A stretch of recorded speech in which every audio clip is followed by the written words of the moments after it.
സന്ദേശം എന്ന സിനിമയിൽ സത്യൻ അന്തിക്കാട് നൽകിയ ഒരു രാഷ്ട്രീയ സന്ദേശമുണ്ട്. ഇന്നും സന്ദേശം എന്ന സിനിമയിലെ ദൃശ്യങ്ങൾക്കും വാചകങ്ങൾക്കുമൊക്കെ രാഷ്ട്രീയ കേരളത്തിൽ പ്രസക്തി ഏറെയാണ്.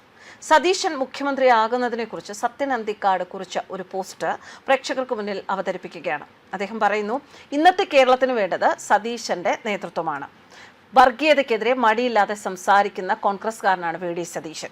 രണ്ട് സമുദായ നേതാക്കൾ നിരന്തരം സതീശനെ കുറ്റപ്പെടുത്തുമ്പോൾ ജനഹൃദയങ്ങളിൽ ഉയരുന്നത് സതീശന്റെ ഇമേജ് ആണ് എന്ന മുന്നറിയിപ്പും അദ്ദേഹം നൽകുന്നു. പോസ്റ്റ് വായിക്കാം. സതീശൻ എന്ന സന്ദേശം. ഈ തലക്കെട്ടോടെയാണ് ആ കുറിപ്പ് തുടങ്ങുന്നത്. വി.ഡി. സതീശൻ മുഖ്യമന്ത്രിയാകുന്നതിൽ വ്യക്തിപരമായി ഒരുപാട് സന്തോഷമുണ്ട്. ഞാൻ പങ്കെടുത്ത ചടങ്ങിൽ വെച്ചാണ് സന്ദേശം സിനിമയുമായി ബന്ധപ്പെട്ട ഒരു അനുഭവം അദ്ദേഹം തുറന്നു പറയുന്നത്. സന്ദേശത്തിൽ ശ്രീനിവാസൻ അവതരിപ്പിച്ച കോട്ടപ്പള്ളി പ്രഭാകരൻ അഭിഭാഷകനാണ്. പക്ഷെ കോടതിയിൽ പോകാറില്ല. രാഷ്ട്രീയത്തിന്റെ പേരും പറഞ്ഞ് അതൊരു തൊഴിലാക്കാം എന്ന് കരുതി നടക്കുന്ന പ്രഭാകരൻ കഥയുടെ ക്ലൈമാക്സിൽ ജീവിത യാഥാർത്ഥ്യം തിരിച്ചറിഞ്ഞ് വക്കീലായി പ്രാക്ടീസ് ചെയ്യാൻ പോകുന്ന ഒരു രംഗമുണ്ട്. അത് കണ്ടതിന്റെ പിറ്റേ ദിവസം താൻ പ്രശസ്തനായ ഒരു അഭിഭാഷകന്റെ ജൂനിയറായി ചേർന്നുവെന്ന് സതീശൻ പറഞ്ഞു. പക്ഷെ സതീശൻ രാഷ്ട്രീയത്തിലേക്ക് തന്നെ തിരിച്ചു വന്നു. സന്ദേശത്തിന്റെ അവസാന ഭാഗത്ത് തിലകൻ പറയുന്നുണ്ട്, രാഷ്ട്രീയം നല്ലതാണ്, അത് നല്ല ആളുകൾ കൈകാര്യം ചെയ്യുമ്പോൾ എന്ന്. സതീശൻ ആ നല്ല ആളുകളിൽപ്പെട്ട ഒരാളാണ്. ആൾക്കൂട്ടത്തിനുള്ളിലും തനിച്ചാകാൻ സാധിക്കുന്ന ആളാണ് സതീശൻ.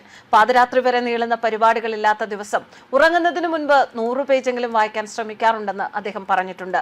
വാക്കുകളിലും പ്രവൃത്തിയിലും അതിന്റെ ഗുണം കാണാറുമുണ്ട്. സിനിമയും സമൂഹവും മാറിയതുപോലെ രാഷ്ട്രീയവും മാറിയിട്ടുണ്ട്. നമ്മുടെ പല നേതാക്കളും അത് മനസ്സിലാക്കിയിട്ടില്ല. സതീശൻ ഏറ്റവും പുതിയ തലമുറയുടെ നേതാവാണ്. വിദ്യാർത്ഥികളും യുവാക്കളുമാണ് വി.ഡി. സതീശൻ മുഖ്യമന്ത്രിയാകണമെന്ന് ഏറ്റവും കൂടുതൽ ആഗ്രഹിച്ചത്. വിട്ടുവീഴ്ചയില്ലാത്ത ചില നിലപാടുകൾ ഒരു രാഷ്ട്രീയ നേതാവിന് വേണം എന്ന് എനിക്ക് തോന്നിയിട്ടുണ്ട്.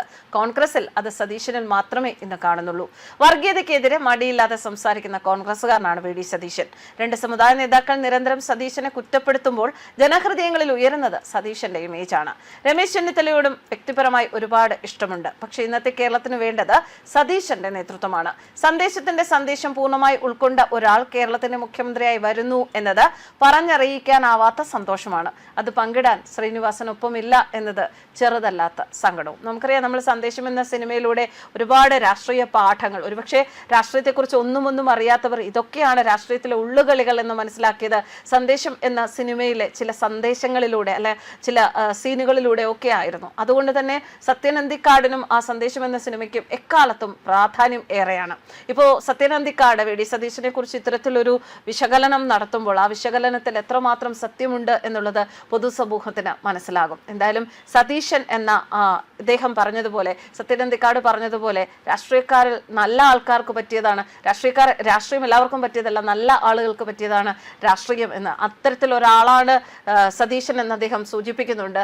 അങ്ങനെ ഒരു നല്ല ആളായി, രാഷ്ട്രീയം എന്ന് പറയുന്നത് പലരും പലയിടത്തും പല വ്യക്തികളെ കൊണ്ട് വെറുത്ത ഒരു പ്രതിഭാസം തന്നെയാണ്. ആ ഇടത്ത് സതീശൻ എന്ന വ്യക്തിയെ കൊണ്ട് രാഷ്ട്രീയത്തിന് ഇത്രമാത്രം മാനങ്ങളുണ്ട് എന്ന് നമ്മളൊക്കെ മനസ്സിലാക്കുന്ന ഒരു പുതുയുഗത്തിലേക്കുള്ള നീക്കമാകട്ടെ ഈ പുതിയ സർക്കാർ എന്ന് നമുക്കും ആശംസിക്കാം. എന്തായാലും അത്തരത്തിലൊരു നല്ല കാലം കേരളത്തിന് ഉണ്ടാകാൻ പോകുന്നു എന്ന പ്രത്യാശയിൽ നമുക്ക് ജീവിക്കാം. News desk കർമ്മൻസ്.